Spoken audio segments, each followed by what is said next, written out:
What do you think? Should we get started in a minute or so? 30 more seconds. Yeah.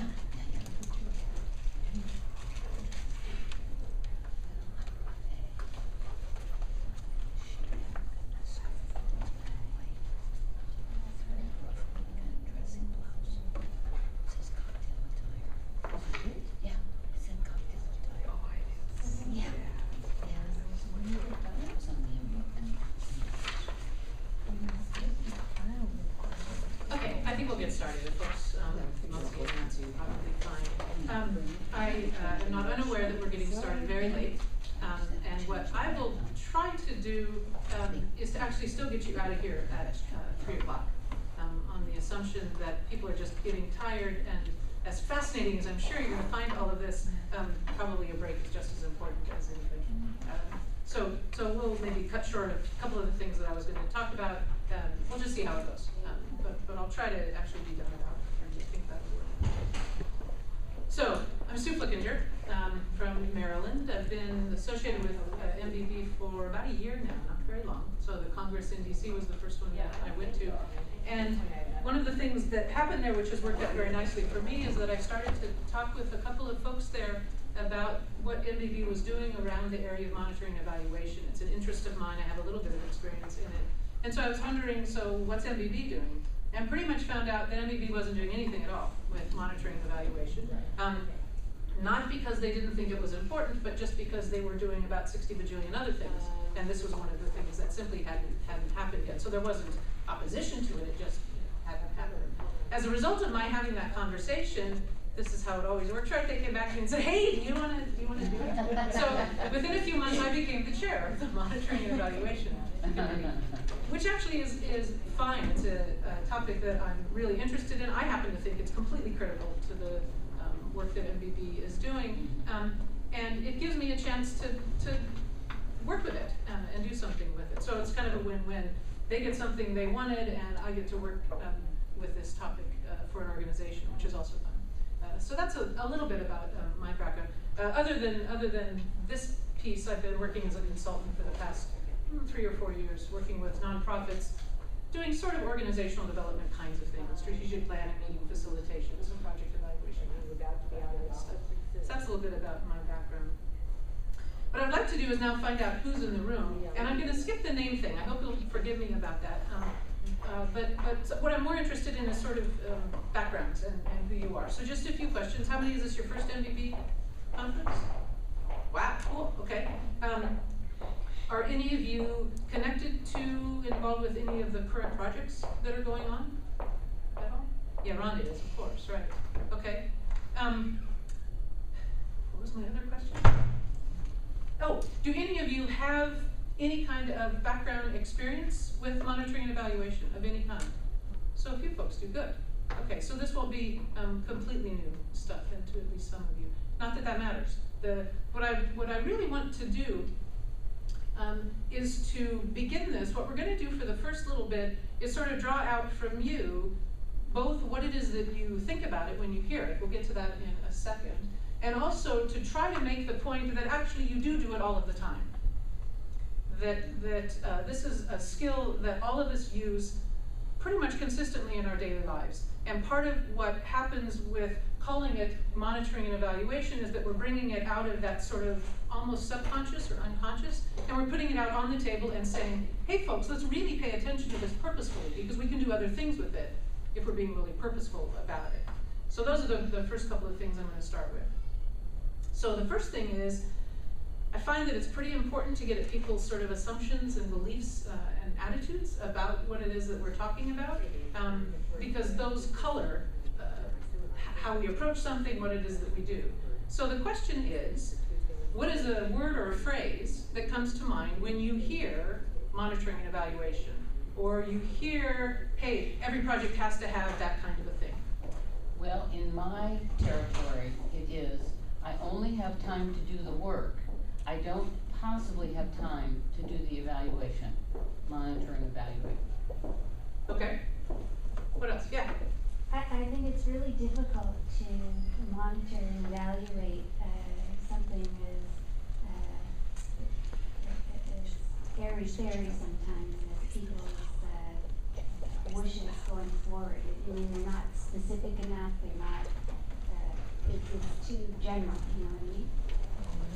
The kind of thing you're being asked to monitor. How do you evaluate is define success, and how do you get a clear definition of what success would look like? Indicators. Yeah.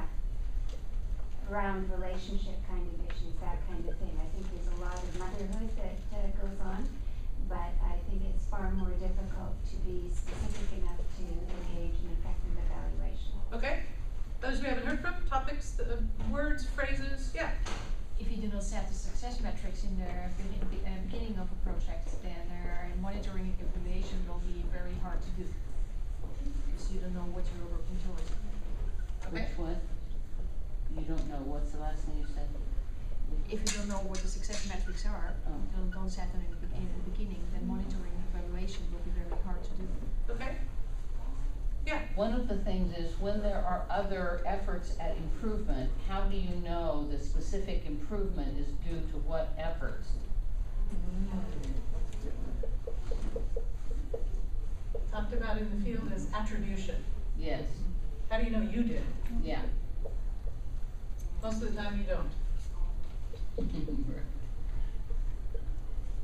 mean, that, you know, particularly given the kinds of projects that MPP is working in, it's astonishingly complex, right? So you don't Yes. always know what you did.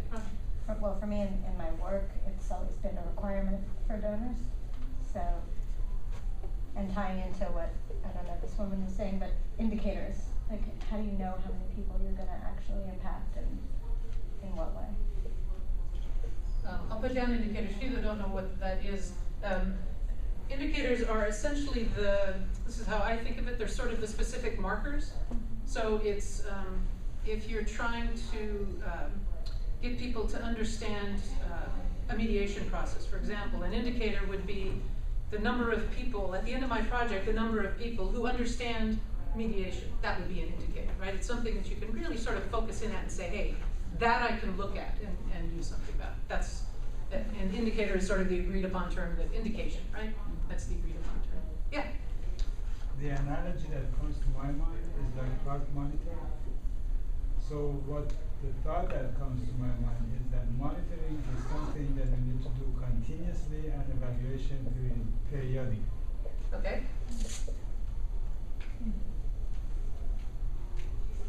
So monitoring is continuous.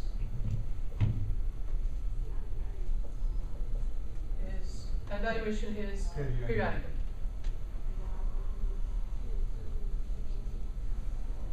Anything else? Positive, negative, whatever? I think most people, when they think of monitoring and evaluation, think, oh my God, yuck. Yeah. Thank you. I was hoping somebody would come up with that. I remember one lot of work I was doing, and I actually suggested a friend of mine, because I actually think it's critical, because through monitoring and evaluation, you actually learn. You can always improve what you do, and you don't really know what you're doing unless you're actually monitoring yourself and evaluating all the time. We tried to bring it in, and there was such a backlash, we couldn't do it. Yeah. Because I think monitoring and evaluation, people think, oh, I'm going to come up wanting, or I'm not going to be able to do it properly, or something's going to go wrong. When in actual fact, what it should be called is just keeping an eye on what you do and learning from it to do it better in the future. Yeah. I mean, it's common sense, but we put words and labels to it that scare the hell out of people who aren't used to it. Yeah.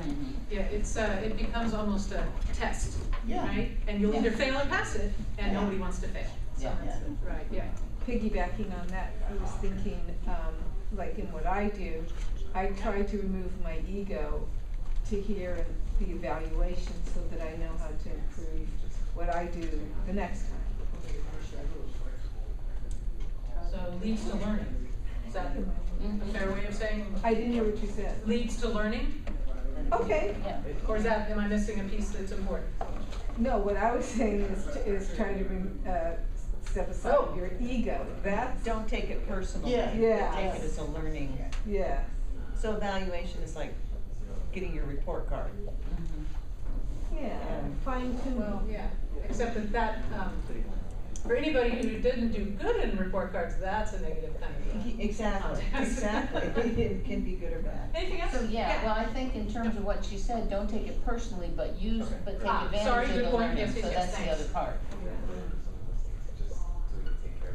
Thanks, yes. In fact, the most important part. Yeah. Another step is sometimes when you try to evaluate yourself, it's not correct. So surveying others who's actually receiving the information or get their perception on the success or not for an accurate evaluation. Does that make sense? Mm-hmm. So it's sort of knowing who to ask, Yes. whatever the questions are, right? Yes. For an accurate. To get the info you need.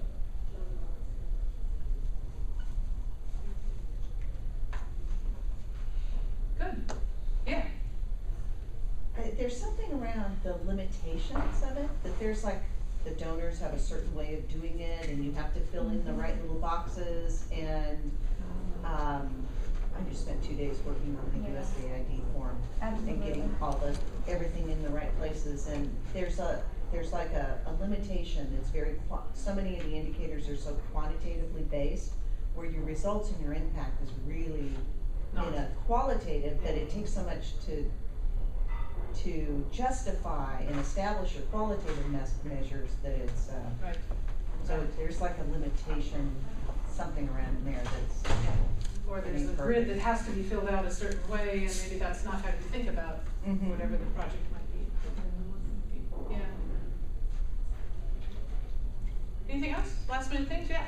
I'm writing a quality assurance plan for mediation practitioners at the moment, and I did it 5 years ago and stripped out the quantitative marking and built a qualitative program. But now I find I have to put a measure in to satisfy the funder. Mhm. And it doesn't really matter who your funder is in these economic times. My fund is a government. And I have to build a plan now, a different kind of plan which monitors, it tracks, measures. No, tracks, assesses, measures, and evaluates. And so I can build a process competency stream which tracks what you do. So you walk in and sit down, I can give you a mark for that. You can greet people, I can say you did that. But when I go into the quality of what you do, how you greet it, and I try and put a measure against that, then I'm really stuck. And it's what I threw out 5 years ago, and now I've got to build a brand new one, which is not what I threw out because I didn't think grades were a good idea. But Yeah. Which gets back to that notion of that return on investment, because no one's interested in funding you unless you can tell them what the gain was, Right. what the measure is, what the return is, what will I see. Right. So there's this tension, I think, that often occurs Yeah. between, look, I'm just trying to do some good work here, and the donor over here is saying, oh, well, you have to do it like this, right? And sort of how to juggle that. I mean, these are all not atypical. Lots of people think this. To me, it's obvious that there are folks in the room that have used this, because if there are people who aren't, if the folks in the room would not have used this, I would have expected far more of this kind of thing, right? Sort of the yuck version, or the, okay, I have to do it, right? I mean, that kind of attitude, or feeling like, okay, somebody is going to impose something on me about how to go about proving that the work I'm doing is good, right? Sort of this own a burden kind of thing. So it's obvious to me that there are folks who have worked with this and really tried to do something about that. So what I'd like to so let's kind of keep all of these things in mind. I don't promise I'm going to answer these, but I think it does sort of highlight why this field is perhaps difficult, but for me sort of challenging, which makes it fun, right? It's sort of well, I don't know, how do we do that? Let's figure it out. There's got to be some way. If we could be creative about how we do some of these things, maybe we could make some really great strides forward. So I realize it's because I really like the field, and that's why I find it positively challenging instead of negative. So here's